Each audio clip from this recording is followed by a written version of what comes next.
Good morning. Happy Monday. Welcome to the Pitch Strike Chronicles, where fans become family. I'm Uncle Tats. I'm here with Donald, and we are set for game one tonight of the ALCS. And there has been a little bit of a controversy brewing over who should be the game one starter. But before we get into that discussion, just want to say what's up to everybody in the chat. We got NFE from the Strike Zone. If you are not subscribed to the Strike Zone, I highly recommend that you go over and subscribe. We have Stephen B hanging out with us. We got Bronx Boys for life. Welcome. We got John the Beagle Dad. Hope you are you guys are holding up your own down in Florida. Egyptian Magician, what is going on? Gregory Wayne, Ken Medina. Mr. Barrows, good morning to you. Ken, the real Yankee, good to see you back. And as always, Jonathan hanging out with us this morning and Nosebleed section. And if you want to join the discussion, all you got to do is just simply smack that like button, subscribe to the channel, and you could join the chat with everybody else. We have Mazda from the 4 train just hopping on in. But Roy Estrada, how's it going? So there seems to be this debate whether it should have been Rodon or Schmidt to start game one, and obviously they're giving the ball to Rodon. I think this is more of just going with who you've gone with as your 1-2 punch and just reversing it for the first 2 games because Cole will go for game 2. I don't think there's really that – I don't think it should be much of a controversy. I don't think Rodon was having that type of year where there's absolutely no trust to get us off on the right foot. And I think the same can be said for Schmidt. Schmidt has done nothing wrong where you're like, I don't know if I want to start off the series with this type of significance with Schmidt. I really think there was no wrong way to go. So I do have faith in Rodon to be able to erase that one inning from the DS that he pitched and give us a solid outing. And obviously with the days off, the pen is well rested, which serves us well because we know that Cole has the ability to give us length. So it feeds into having a really good pitching situation tomorrow as well. But let's stick with tonight with Rodon on the mound. Donald, how are you? What's your comfort level? I'm not sure. I would have gone with Schmidt. There was a few things. I mean, first of all, our fan base attacking Rodon and his wife and family through social media, etc. Like, I'm worried that might have a negative effect as he goes to the mound today,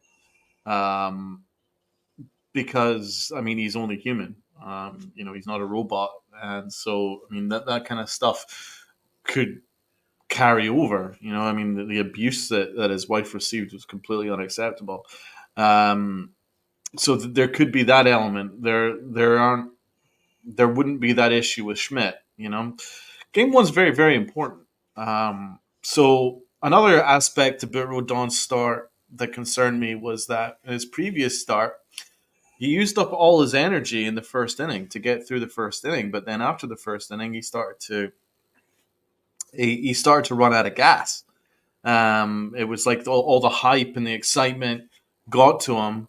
And then after he pitched a great first couple of innings, he just completely ran out of gas, and then he got cooked. That speaks to me like a mental issue. So there's that aspect as well. I'm not sure whether he's the right goal for game one. Ideally, you'd probably want someone who's just a little bit more relaxed in the moment. In fact, I would have gone with Luis Gil over Rodon. I don't know why Luis Gil's been forgotten about. Luis Gil was a much better starter than Rodon this year. But Rodon pitched well. Don't get me wrong. But it's like, for me, it was like Garrett Cole, then Luis Gil, were the 1-2 punch, really. So I'm not quite sure why Luis Gil's been largely forgotten about. But if it was between Schmidt and Rodon, I'm going Schmidt because Schmidt has never had a bad start. You look at Schmidt all year long, he's not had a bad start. So I would have gone with Schmidt. Schmidt seems to be a lot more Schmidt seems to be a lot more comfortable in his own skin right now. But I am not dismissing Rodon at all. Rodon had a great year considering the struggles that he had the year before. So he had a really good year. He got himself in good shape. He worked extremely hard. He worked extraordinarily hard, and he pitched very well. He had a really rough start just before the All-Star break. Rough little period for a 6-7 start stretch there. He looked terrible, but then after the All-Star break, he completely fixed it, and he was really, really positive right through. However, I haven't seen him in this kind of pressure cooker. The last time we kind of saw him in a similar pressure cooker was his last start, and it cooked him. So that's why I wouldn't have gone with him in Game 1. I think that might be a mistake. But the great news is this narrative can all change. All Rodon needs to do is pitch great. If he pitches well, he gives us 5 solid innings, 6 great innings, whatever, and has us in a lead, then anything that's happened prior will be forgotten about. Yeah, so it's an opportunity for him to change the narrative. Rodon is a bulldog, as Sean says. Rodon will be a bulldog tonight. I think he will be, but I probably would have gone with Schmidt because Schmidt seems a little bit more comfortable and relaxed, and he's never. I can't remember the last time Schmidt had a bad start. I think he probably would have gone. Played with the odds there and gone with Schmidt personally. No, I think Rodon's going to be able to kind of curb his adrenaline a little bit. I think he just overhyped himself, where you run out of steam, your adrenaline drops, and you just don't have the same intensity. I think this time around will be different, but to your point, yeah, Schmidt has had a phenomenal season. Hill is somebody that I'm surprised is not in the equation. But he's also had a lot of days without pitching. Do you want to put that on his shoulders in a rookie year? I don't know. I don't think. Yeah, see, almost right on cue, Egyptian. I don't know if I would bring him straight into starting a game. Maybe coming in relief. Just kind of let him loosen up a little bit in the playoff atmosphere, just to kind of give him a little bit of a test. But I said I don't think there's one way or another where it seems like we're just kind of skirting through the game. I don't disagree with Medina there. He wasn't totally bad, not at all. I don't think he pitched that bad. I thought first 3 innings he was great, but my concern is that does he know how to stop the bleed?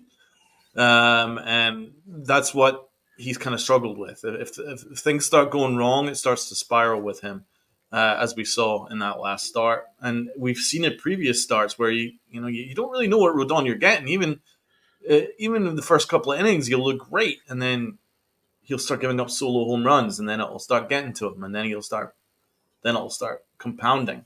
So I don't know. We'll see. I can't predict Rodon. I really don't know. Is that someone you want going Game 1? Probably not, because you just don't know. But I'm not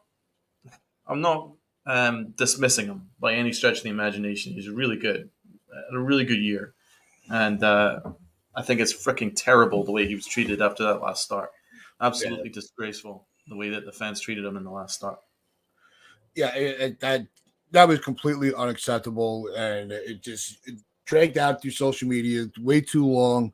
We talked about it on the previous podcast with Rob. You don't bring the family into it. Those are low blows, and as it was stated in the comments, it's just cowardice. To feel like you have to go those routes where you're that angry over a game where you'll criticize. You want to criticize him. He was the one on the mound.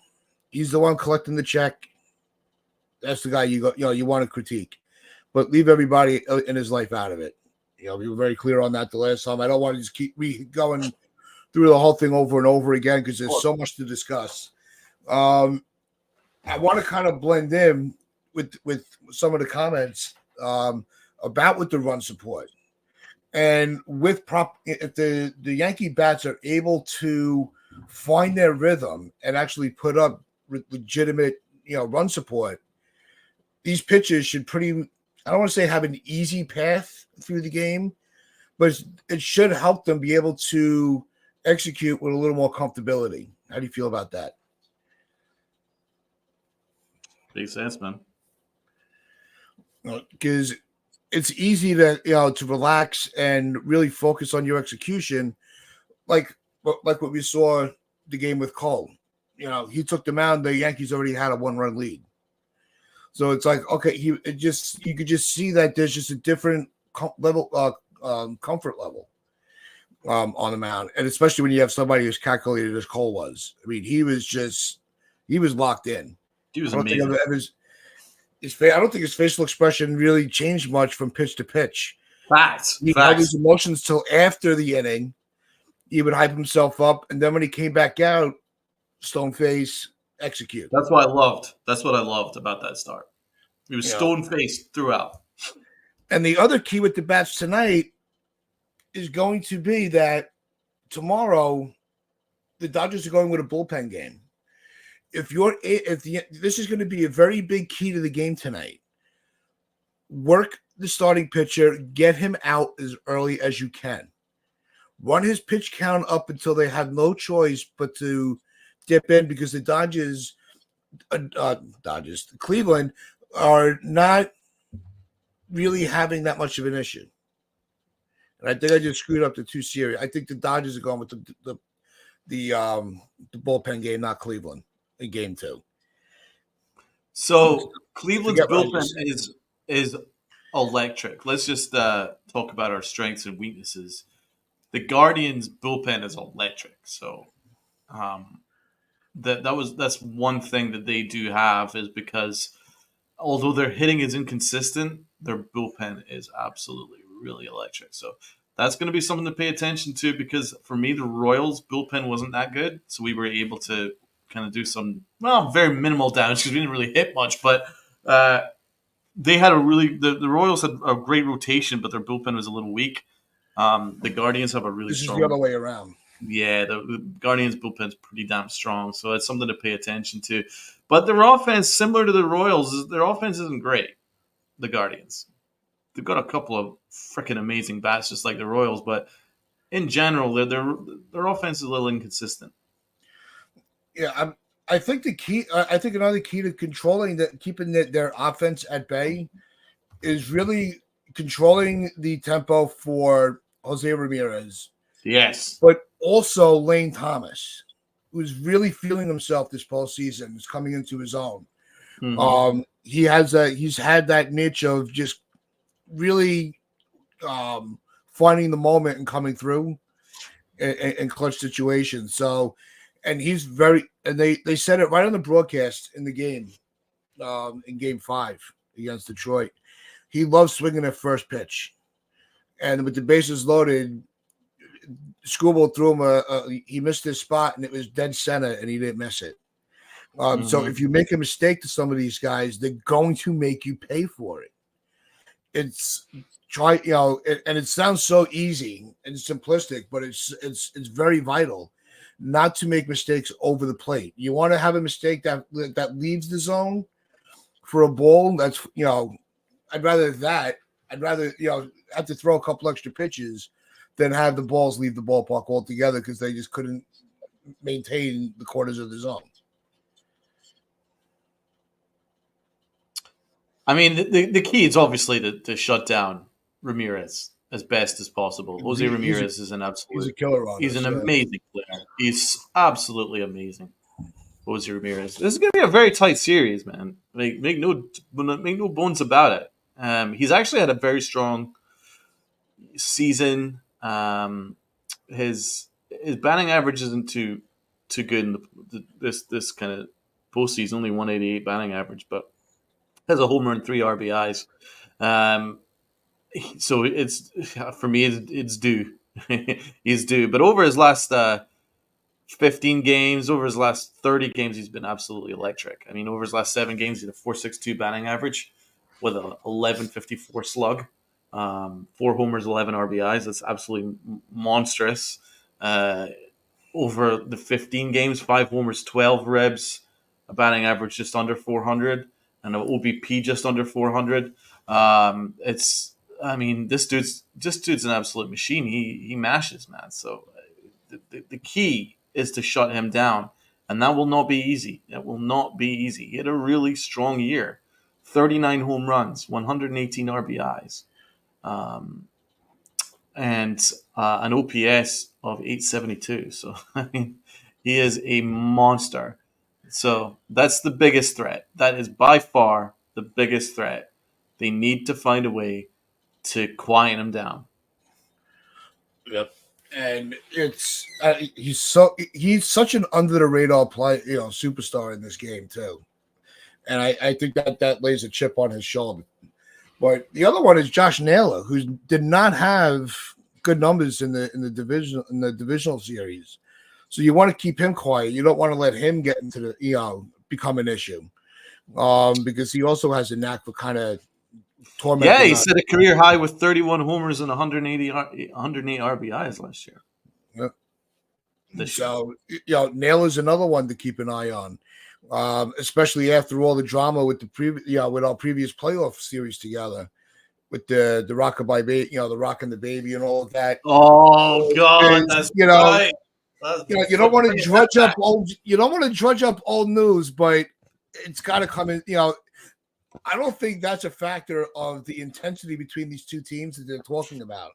There is kind of there's a little bit of salt on wounds on both sides.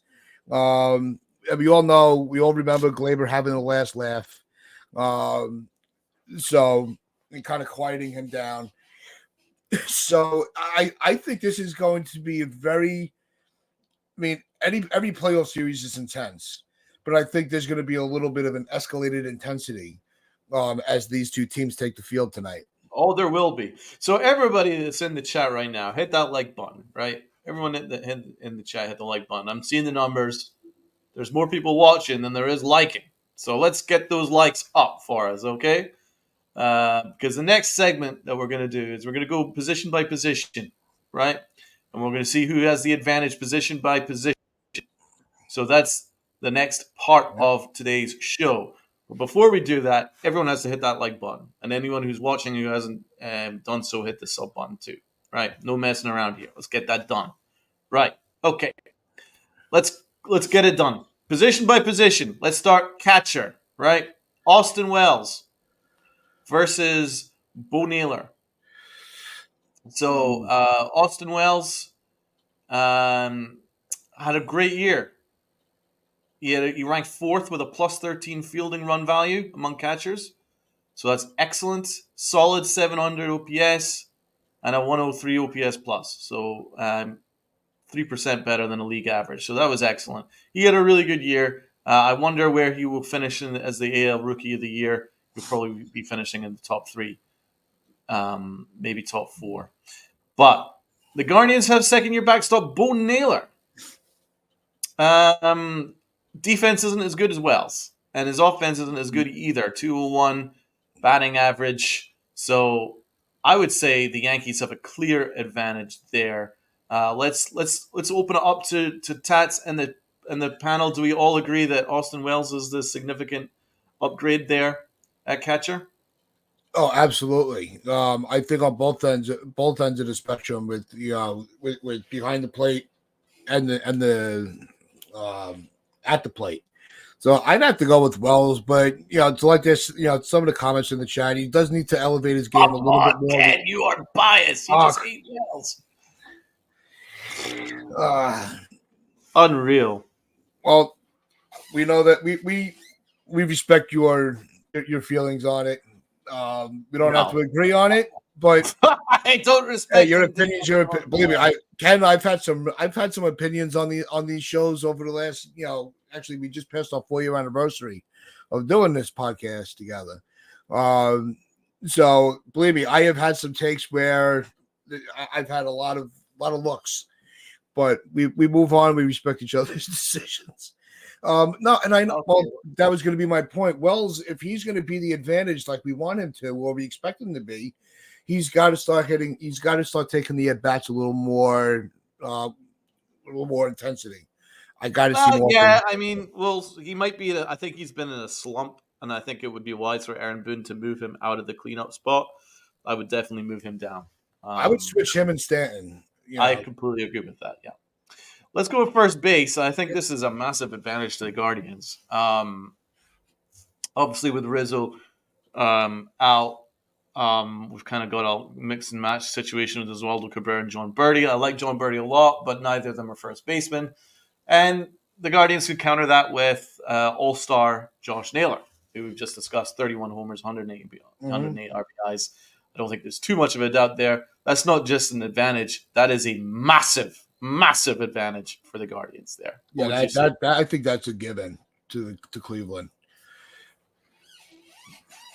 Maybe if Rizzo was in there, it would be a little more of a discussion, but Ramirez definitely is that's the one you'd want on your side. Yep.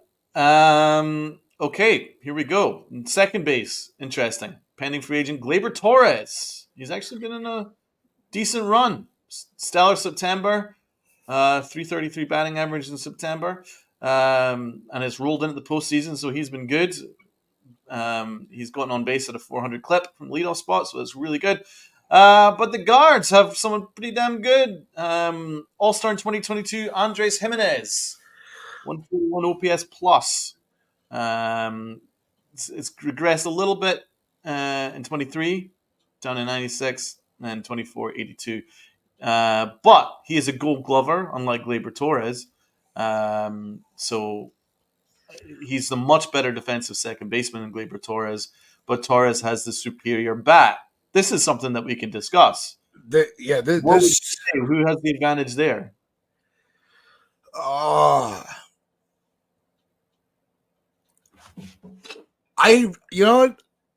have to go with Gleyber. And it's not because so much with the defense. It's Gleyber always finds himself in the situations where he has to come up, and more times than not he's going to. Jimenez also has the same knack for finding the moment, and his defense is. I mean, the defensive edge is definitely in Jimenez's favor. I don't think it's a massive difference between the two. Okay, but I would lean more towards Torres. Okay, you aim more towards Torres. FJ says it's a wash. No, it's tough. Mr. Barrow says 60-40 Torres. So it's tough, but it really depends, because obviously if Torres goes through that thing where he has these brain zaps, then you give the advantage to the Guardians, because that dude isn't a legitimate Gold Glove second baseman. I would say it's a wash. I would say it's a wash. I don't think there's a clear advantage there. Before we move to the next position, Donald, I want to bring up this comment from Gregory. He goes, because this is also a big factor too. Gleyber's playing for a contract, and every series we advance, every game we play, after every game, I think that's coming into the equation where I think we're going to see just a more of a tighter focus from Torres, because he realizes it's now or never for him to lock down a good contract. Fact, but to be honest, I think in general he's just been excellent since September. He's been absolutely marvelous, and this team wouldn't be where we're at without him in the leadoff spot. He saved the batting lineup by putting him in the leadoff spot and been as productive as he has been. So I do certainly respect that and appreciate that. So you could say it's about 55-45 Torres, but and I'd probably round it up as a wash, but certainly agree that if anyone wants to go with Torres, I absolutely won't argue with that. Shortstop. Neither club has gotten the offense out of this position. So let's have a look and see the shortstop situation. Anthony Volpe. So obviously defensively, he's been I think he's Average. sixth. He ranks sixth, I believe, at short this season defensively with 13 outs above average. It's okay. However, offensively, 657 OPS and 86 OPS plus, all massively below average, not even close to league average. His bat is dreadful, but he had a very good ALDS, so we'll see what happens there. The Guardians have Brian Rocchio. His OPS is worse than Volpe, and his OPS plus is worse than Volpe, and his defense is pretty similar. But Volpe is slightly better. Where would you give the advantage there? Volpe. Okay. Yeah, I think he does look to have the better glove, better numbers on the his base running ability. So it's that's a good point too, Jason. But show me a player that's gone a whole season without making an error. It happens. As long as they keep it under control in the postseason, you can't look at the regular season too closely. Because it's almost like it's two separate seasons. Yeah. But, to be fair, Volpe threw a couple of balls away. Yeah. But he did make that he made up for it. Diving play almost in center field. Made a superb diving stop that Bob Costas thought was a base hit, but it was actually just an amazing catch from Volpe. So, I mean, I'm not pissing all over Volpe. Volpe actually had a very strong DS. It was by far his best stretch of games he's probably had since like July. So, I mean, that was good. Obviously defensively he's slightly better. Offensively he's slightly better, but I don't think it's a clear enough advantage for me to just say straight up Volpe, because Volpe has been so bad offensively this year. So I'm going to go with a wash again. But I understand anyone who wants to go with Volpe. I think Volpe is the better player. Don't get me wrong, but I just think it's marginal at best. Okay, third base. This is it. Jazz Chisholm versus Jose Ramirez. I mean, it's the Guardians. I love Jazz Chisholm. He's excellent, but he ain't Jose Ramirez. Yeah. I mean, you can give points to Jazz for his athleticism, but toe-to-toe, you can't make the comparison. I think it's unfair to Ramirez. Jared is going Jazz. Okay. I'm almost choking on myself here. But in general, everyone's going Ramirez. I mean, like I said earlier, he's a very underrated player. Ramirez is clearly the winner. But it's certainly not like. It's certainly not the case that Jazz isn't excellent. He's got a ridiculously good line. He throws cannons out there from third. Yeah. And offensively, he's vital. He's absolutely vital. He just needs to kind of keep his mouth shut a little bit and let his play do the talking. I'm a big Jazz guy. This team isn't going to go anywhere without Jazz Chisholm having a good series. He's absolutely vital to the order. Love Jazz, but he ain't Ramirez. Let's go left field. The Guardians have Stephen Kwan, terrific defender, great contact hitter, about almost 300. So we've got that, and the Yankees have Verdugo. Best will in the world. It's Kwan, and it's pretty significantly Kwan, in my opinion. Where would you go here, guys? Would you agree with it's Kwan over Verdugo? Yeah. I go with Kwan over Verdugo. Absolutely agree with that. I'd say with FJ, it's without the Sean's going Verdugo. Okay. Medina goes Kwan. Kwan without discussion. Completely agree. Tats, where are you on the issue? Oh no, it's Kwan. Yeah, Kwan's a phenomenal player. yeah, he's good. I really He's like got him. the He's a bat. contact. He's got the baseball IQ. He's got the speed on the bases. He's a terror. And this is an interesting one here. Center field, Lane Thomas, the hero of the Guardians of the DS, against, well, probably the greatest hitter of the modern generation, Aaron Judge. So I'd be interested if anyone goes with Lane Thomas here. This is. I want to be objective. I have to be fair.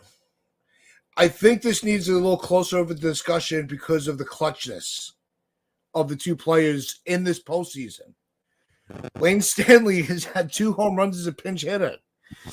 He had a grand slam against Skubal. So Lane Stanley is locked in this postseason.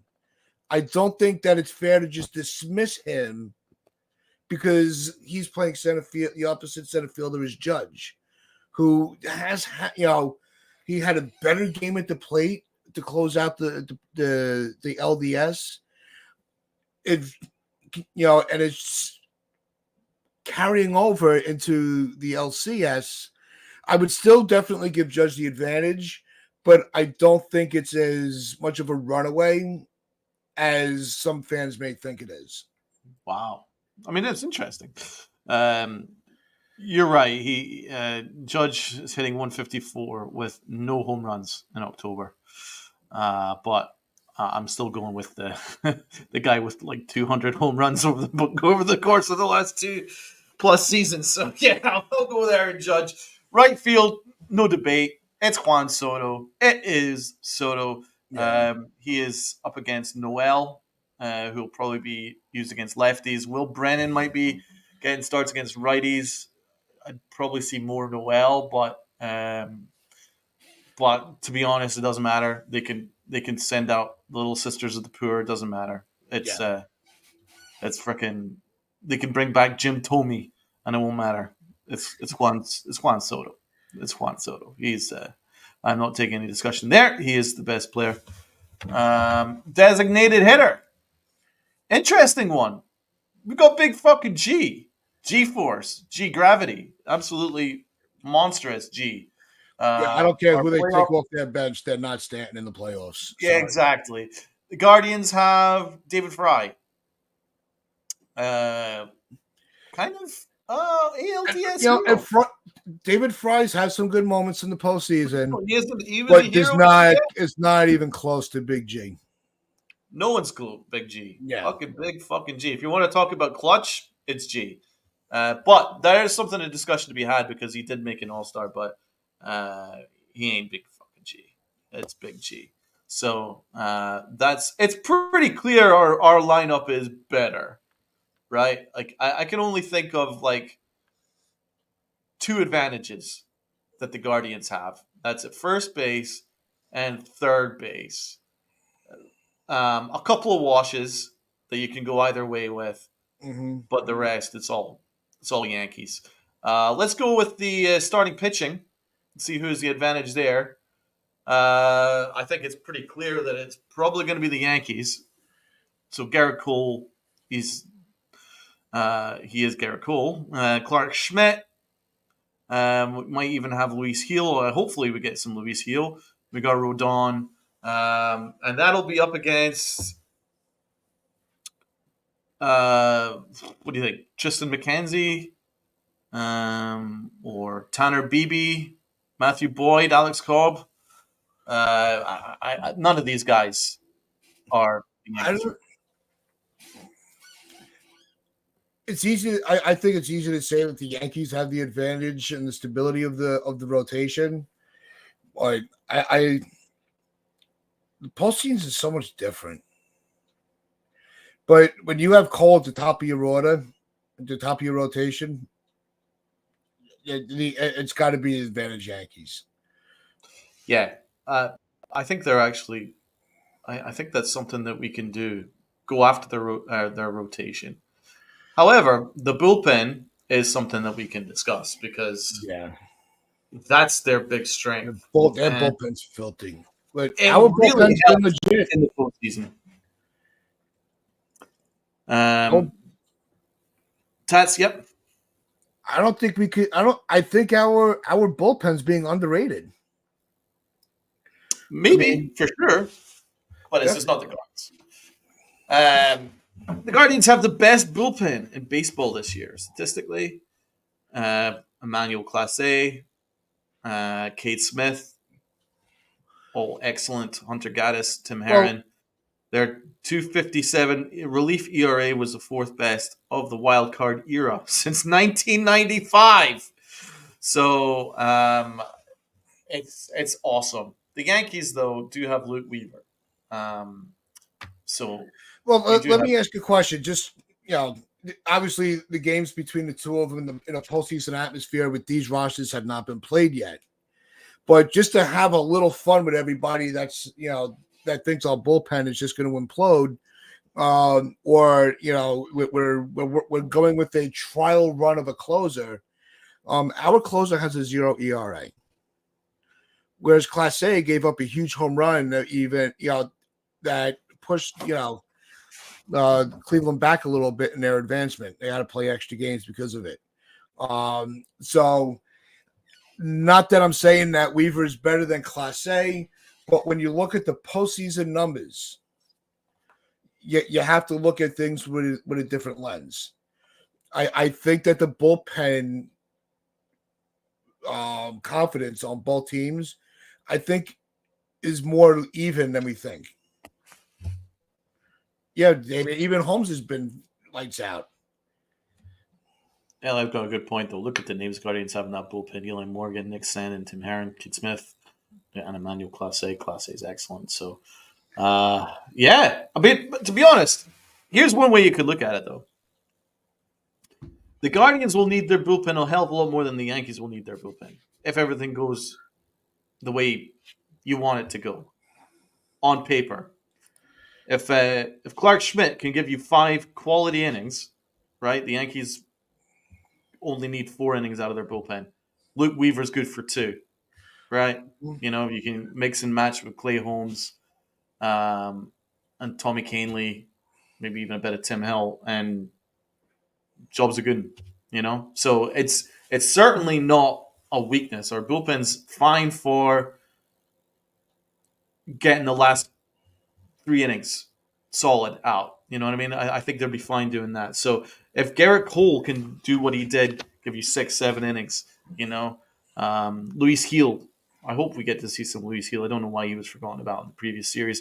If he can give you quality innings too, then the Yankees don't desperately need their bullpen to be anything other than to shut the door, 7th, 8th, 9th inning, that kind of situation. And I think they're more than capable of doing it. So when you add our rotation, our much better rotation, to our okay bullpen, that's a bigger advantage for us. They have a weak rotation, but an absolute mammoth bullpen.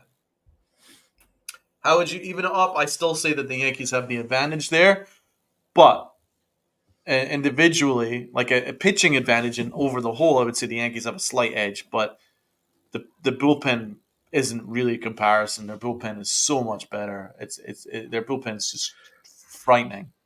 Yeah, so if they have a lead going in, then we're in trouble. They have had to use their bullpen a lot. Yeah. So you have to expect, and the same can happen to us, right? We're not excluded of any mishaps, but you have to expect at some point, that the floor is going to fall out from somebody who's just above that's really playing above and beyond. Streaks like that sometimes have a habit of just disappearing, but you can also have players, whether with the bat or pitching, that can it just starts to click. And it's that whole, because it's a very the postseason, the series is short, and if you don't handle your business, there's no next series to correct yourself. You're done. Yeah. So the pressure keeps adding every time after every game. And I know a lot. I know you're not afraid to admit you're terrified of that bullpen. I'm not, because I've seen the ability. I've been given the ability to trust our bullpen just as much, because they have not allowed, like Medina said, they have not allowed an earned run in the LDS. Okay. So why can't our guys go toe to toe with them and let the best bullpen win the series? Why not? Why not? I'm not dismissing what you're saying. Like, our bullpen was phenomenal in the last series. Yeah. So overall, I would say the Yankees have the advantage over the piece roster wise. We have the advantage, I would say. So let's get our predictions in. Just for tonight, you talking about? Actually, the series. Fuck it, let's go. I think it's going. I'm going to say Yankees in 6. I don't think that because I don't think there's a clear cut advantage to either team. Yeah. Where I could see it being a short series, but I don't think it's. I don't think I would be shocked if it went 7. I think Yankees in 6. I'm gonna go 7. I think it's gonna go 7 games, and I'm gonna go Yankees in 7. I will go Yankees in 7. Alex Cobb has, by the way, game 1 against Alex Cobb. Alex Cobb actually had a surprisingly really good year. So, yeah, it's 2-1 with a 2.76 ERA. So he's capable. I don't think they have a pitcher they could sleep on. Cobb is no different. No, but he only pitched like 16 innings. So yeah, but that could be an advantage in his part because he doesn't have the innings on his arm. He's got a little extra in the tank. Which is why I'm surprised they're not leaning on Hill a little more. But they haven't announced the roster yet. That should be coming out, later this afternoon. The Yankees might own Cobb, whatever, but I'll tell you what, the Yankees haven't been owning anyone in the postseason. Their bats have been just dead. So I'm not going to worry too much about regular season matchups. Mm-hmm. So the Yankees offense has to get it together. Plus another aspect, the Yankees are terrible at home. The Yankees have been playing like ass at home all year long. I can testify it. I went to a bunch of games at home this year, and the Yankees lost a lot of them. It's freaking unbelievable. How did they lose so many games at home against some really bad teams? So that kind of worries me because the Yankees have home field advantage, and they're fucking trash at home. But I think that they will be. I can't imagine they'll be this bad at home against the Guardians. They need it. So I would say if it went to a decider in a game 7, I think the Yankees would win it, Yankee Stadium. But it's not going to be an easy series. The Guardians are going to give us absolute fits, and I can completely see where LI's coming from here. I'm going to say Guardians in 6. I'm sorry, I'm going to my. LI, and I completely respect, as much as we're poking a little bit, I completely respect your honesty in everything you say. It's easy to just pom-poms up and chill. In a Yankees podcast, everyone would be going, "Oh, Yankee, Yankee, Yankees," but it's a good take because their manager, I would say, has an upgrade over Aaron Boone. I was going to say, get into the managers. Yeah, who's got the advantage there? I would say the Guardians have the advantage there, pretty significantly. But again, Aaron Boone had a very good ALCS, so I'm not dismissing him. But we saw, in the divisional series, we saw a completely different manager. But I think Voit just has that extra, pulse on the, and I think Voigt's got the advantage over Boone. Oh yeah. Plus, we're mismanaged at third base. Our third base coach is just getting guys fucking thrown out, like sitting ducks out there. So I would say the Guardians have the advantage coaching staff wise. It's also it's the Guardians don't have the greatest team in the world, so to get to the ALCS with a team like the Guardians says a lot more than say Aaron Boone managing Aaron Judge and Juan Soto to an ALCS where we're supposed to be there. So the ALCS roster is out. Let's go. Lucky us, right? This never happens to us. One thing I did notice,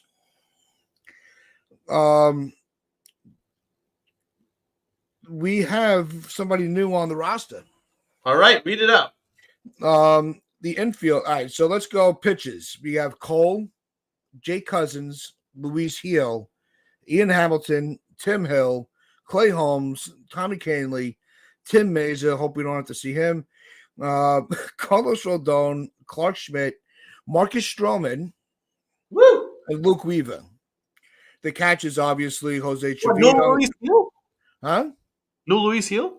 No, Luis Hill's there. Oh, that's good. Okay. Yeah. But Stroman was added. That's good. That's good. So for catches, we have Jose Trevino and Austin Wells.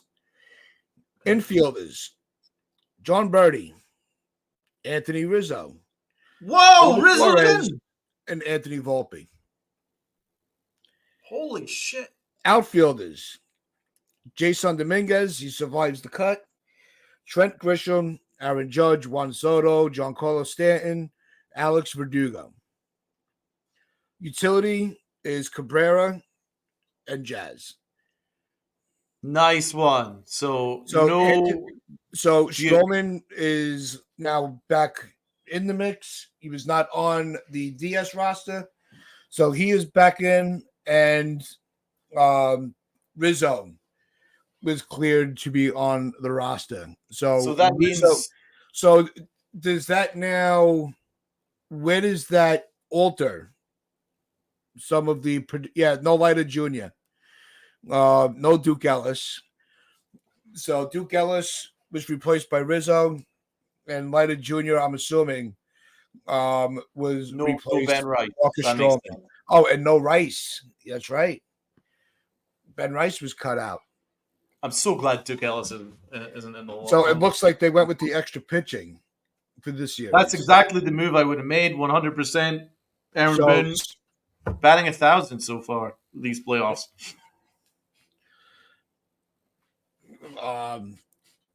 I completely agree. I thought it was an absolute joke that Ellis was on the DS roster. So I'm so glad he's not on the CS roster. So we've got more than enough speed that can come in if required. We needed that extra arm, especially if we can go 7 games.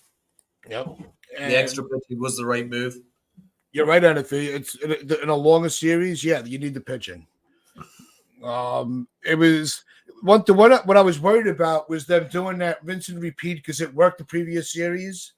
When you're playing 5 games as compared to 7, there's a huge difference as far as the tax on your arms. So this was definitely the right move. And Brazil, you're right. Again, Boone nailed it. So Luca,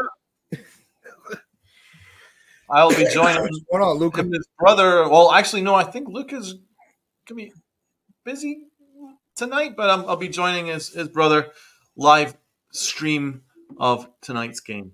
That's awesome. It's and then Lynn. If you have not checked out the Upper Deck show with Lynn and Sierra from yesterday, go back and check that out. They did a great show. And they do a live stream every Sunday at 11 o'clock. Also with everybody on Twitter. You all know Spencer. He does his trivia question of the week and for the Upper Deck show. And it's always a good trivia question. I never get them right because I suck at trivia. But where is Yeah, Damien, we need Lynn to share whatever she's got. Yeah, I do recommend everyone watch Lynn's show yesterday. I watched it. I actually really enjoyed it. Really good show. Salute to Lynn and Sierra.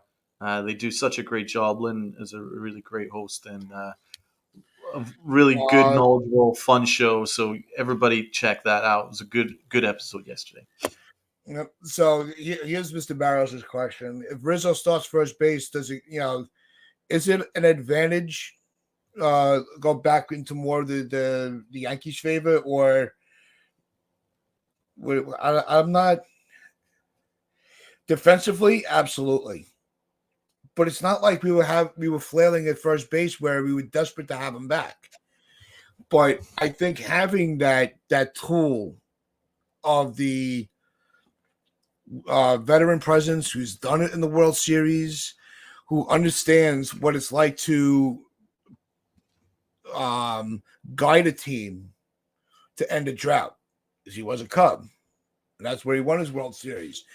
I think that this is a tremendous advantage now for the Yankees, because he is not he doesn't fold under the pressure of, well, it's been so, this is not our year. He understands the mentality of it's our year. Donald, what do you think? It's a great point. Now, John the Beagle Dad asked for the link for tonight's live stream that I'll be doing with Alex at the Big Blue in the Bronx channel. So I've just got the link for you guys on YouTube. Link, there it is there. I've just put that in the chat. So everybody have that link on hand and check us out roundabout for opening pitch. Sorry, Tats. Go back to your point. Oh, no, that was my point. Just how Rizzo is he's now the X factor going forward. So because he's not going to be wavered by the pressure at all. He's been able to handle his business his whole career. He's had a lot of obstacles. So, do you think Rizzo's actually going to play today or no? Or I don't know if he's going to be playing. I just think his presence on the roster alone, right? Okay. Has that significance at the same pace. But I would expect if he's on the roster, I am expecting him to play tonight. I'd be shocked if he wasn't on the lineup. It might be a little soon for him. I mean, has he done any workouts? I'm assuming he had to, he has had to do something. Otherwise, why would they rush him back? I think maybe just his presence, and maybe there's a chance that maybe he'll be ready, maybe like in a couple of games' time, something like that. It'll be interesting to find out what happens with tonight's roster, with tonight's lineup, though. Yeah, I don't know. How does this change the lineup? Obviously, we all know you would go Torres, Soto, Judge. I would switch Wells and Stanton, so I go Stanton, Wells, Jazz. Or do you go Rizzo, Jazz, Volpe? Or Jazz, Rizzo, Volpe? I think Rizzo would be either 7 or 8. Here's the question: if Rizzo isn't going to be your first baseman today, who would you go, Birdie or Ozzie? Cobb is what's Cobb? Left or right-handed? Alex Cobb is right-handed, I believe. So I would go Cabrera because he's going to bat from the left side. Yeah, because I think Cabrera's pretty abandoned the switch hitting. He sees the ball much better from the left side of the plate. Oh, no question. No question. And you know what? I got to commend him for not trying to be stubborn about it. He kind of made the adjustment on his own. And it was, from everything I've heard, it's been his idea to just keep batting from the left. If Kurt Schilling can pitch with a rip, Rizzo can play with broken fingers. Good point, Alan. When you're right, you're right. But we'll see how everything's gonna Now, believe if the lineup comes out in the next minute or so, that'd be great. It's still a flashback to the fact that we didn't challenge him at all in that game. Kurt Schilling. Lay down a bunt, for God's sake. Test that something. foot. Yeah. Yeah, Raz. Cabrera thinks for himself. Want to get to a couple more. Let's get to a couple more comments before we bow out and get ready for tonight's game. Evan, they're listing Jazz as a utility player instead of an infielder. I don't hate the move. Jazz has struggled. Birdie has been fine. I think it's just categorizing. I don't think it means that he's not going to be playing third base. I completely agree with you there, Tess. Yeah. Yeah, Jonathan, we already ran through the roster. So that's why we're discussing the impact of the change with Rizzo being back, and how it reconstructs the lineup and the infield element.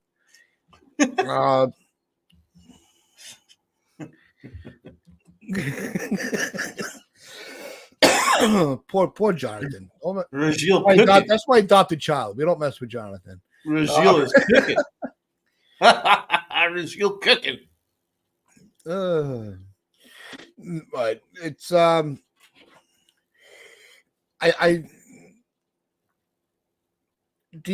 what is your take on what would your changes to the lineup be? What do you think? The one I would roll out is significant. I would go Birdie to play first base because I like his contact. Okay. I like the fact that he adds a speed element and a contact element that could work in our favor. Kind of adds different possibilities. Like we could set up a hit and run, things like that, with a guy like Birdie in the lineup. I think a guy like Birdie in the lineup is actually underrated, especially in the playoffs, because we don't have enough guys like him. Someone that can make contact, use his speed, excellent defense. Those kind of things are exactly the kind of thing you want in the playoffs. Evan says, yeah, I agree. Regil says Birdie looks solid. I would like Boone to try and mix and match a little bit because we struggle to create runs. We're struggling to put runners across. We're getting runners on, but we're not bringing them home. A guy like Birdie could actually help that. But that would mean that Boone needs to do things that he's not necessarily comfortable doing. And that is hit and runs, Yep. Having the runner go and then John Birdie make contact, taking that extra base. He actually missed some opportunities in that last game at Aaron Boone where he could have done a hit and run with a guy like Birdie. He didn't do it. So I would, and it probably cost us a run or two because had he done it, then we would have scored. So, good. And anyone who's questioning that, I did a live stream and I was actually saying it at the time. I was like, I'd do a hit and run right here. And then Birdie got a single, but we didn't run, so we didn't take the extra base. So we didn't know about scoring. These are kind of things that I like to see, especially if we're struggling to score runs. We can't just sit and go station to station and expect Aaron Judge, Stanton, and Soto to hit the home runs to bail us out. We've got to be aggressive. We've got guys like Chisholm, who's got the speed. We got Birdie, who's excellent. Volpe has the speed too. He's not the smartest base runner, but Volpe has got the speed too. So I would like to utilize speed more, especially against the Guardians, because the Guardians are a team that have a lot of complementary pieces, all built around Ramirez. That's their modus operandi. And I think the Yankees need to be more complementary towards Judge and Soto. So if you want to put them in situations where they can drive in runs, you've got to have more traffic on, and you've got to be taking that extra base, steal more bases, hitting runs. I'd like to see all those things that Aaron Boone doesn't do. Yeah, Greg. It's not something that Boone's necessarily comfortable with, but I'd like to see it. I think that's the one part of his managing that was missing in the divisional series was his calling on the run game. I think that's something that he almost forgot that they're allowed to do. But every other aspect of it, he managed almost flawlessly. Yeah, so I don't want to get too crazy about Boone, but if they're going to have to come out and be more athletic this time around if they're going to make this a deep run. If they're going to make a series out of this. It's all about October, man. These are the kind of things that happen in October where you can't screw up opportunities when you got runners in scoring position. The Yankees were garbage in that last series with runners in scoring position. They've got to be better. They have to be better, and I think they will be better. But a way in which they can do that is by just being a slightly more aggressive. Just a little bit more aggressive, and I'd feel really confident that we'll overcome. To Sean's joke, if Stanton could steal a base, why aren't the other guys running one? Volpe had the stolen base, awesome, but I do want to see a little more aggression on the base paths. Mm-hmm. Just don't listen to just as long as you're not listening to Rojas, because he doesn't know how to hold a runner or send a runner. Just, let them do it on their own. And Tess, what are your final thoughts on the Dodgers and the Mets game 1?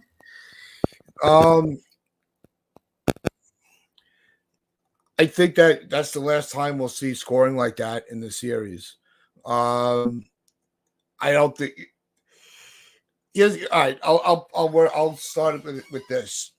Congrats to the Dodgers on 33 consecutive scoreless innings, matching the 1905 Giants, the New York Giants, and the 1966 Baltimore Orioles.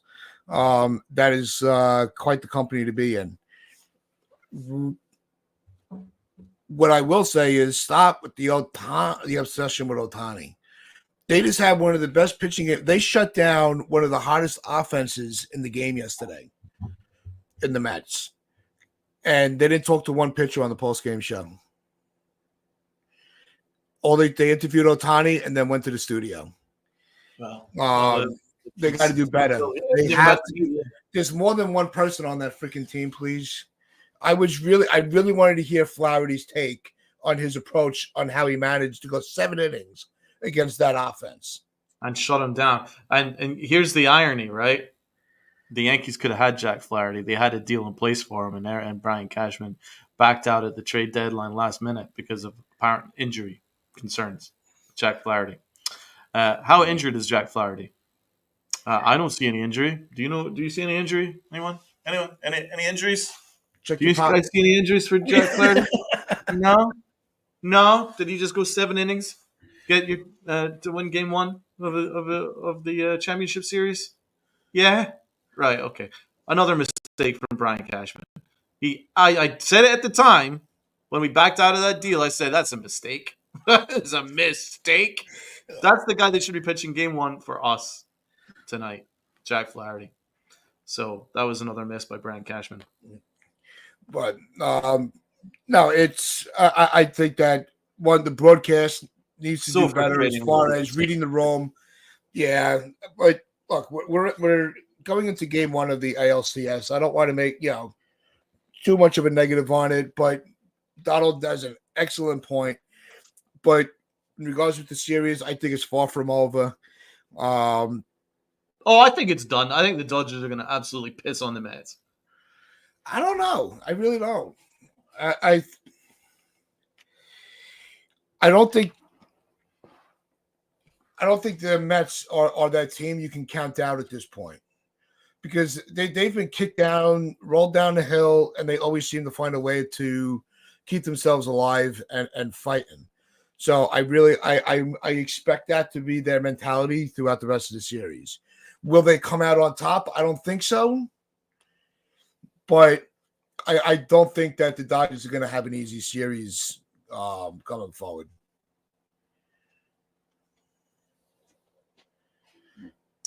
I think the Dodgers are much stronger, man. They're much more talented, and they've got the pitching now. They've got Yamamoto. They got Got Flaherty.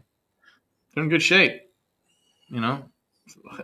That's going to be a horrible series. If the Yankees make it to play the Dodgers, that's going to be a hell of a series. Brutal. Because that Dodger team is legit. And their pitching is no joke either. As we saw the way they started yesterday. But I just don't expect. I don't expect the Mets to just roll over. They're not going to make it easy. I think they kind of got caught off guard. I don't know if the Mets are cooked. I think they are. I agree with you. But I think at the end of the series, I think the magic of that is going to run its course. I think they used up all their energy to get through Philadelphia. Brazil's saying the Mets can take it in 7. He's saying book it. Really? So, let's see. Let's get that Dodgers team, man. Ohtani, Mookie Betts, Freeman, and Senga go completely pissed on. Well, that is embarrassing, man. You can't. That might have been the first mistake by Mendoza by going with Senga over Minaya. You got to start the series with your ace. I'm sorry. 9-0 is brutal to start with. Brutal. Unless Minaya wasn't ready. I don't know how many days it was between his outings. I wasn't, obviously I'm not locked into every pitch. I'm watching, but I'm not locked in, if that makes sense to most people. So. Right. Okay, here we go. Brazil's saying Mets will take it in 7. Yep. Right. Mr. Barros is saying Mets are taking it to 7. Y'all crazy. All right? I'm booking it that it ain't going to happen. I'm booking the Dodgers take this way before we get to 7 games. I would say at worst 6 Dodgers. Probably more likely, as Evan says, a gentleman's sweep, Dodgers in 5. That's what I'm going I think it's going to be – I think this is also going to be a 6-game series. I think it's going to be the Dodgers. And I think it's because of the advantage with the pitching. I don't think it's the offense. I think that they can stand toe-to-toe with each other, despite the names on the roster. But I think the Dodgers extremely have the pitch, without even question, are a huge advantage with their pitching. So, obviously, they've got a huge advantage with their lineup. Well, we'll see, Dev. Let's play the games first. We're taking one series, one game at a time. So we shall see, as they say. But we will see what's going to happen tonight. And don't forget to join over. The link is in the chat. Whoa.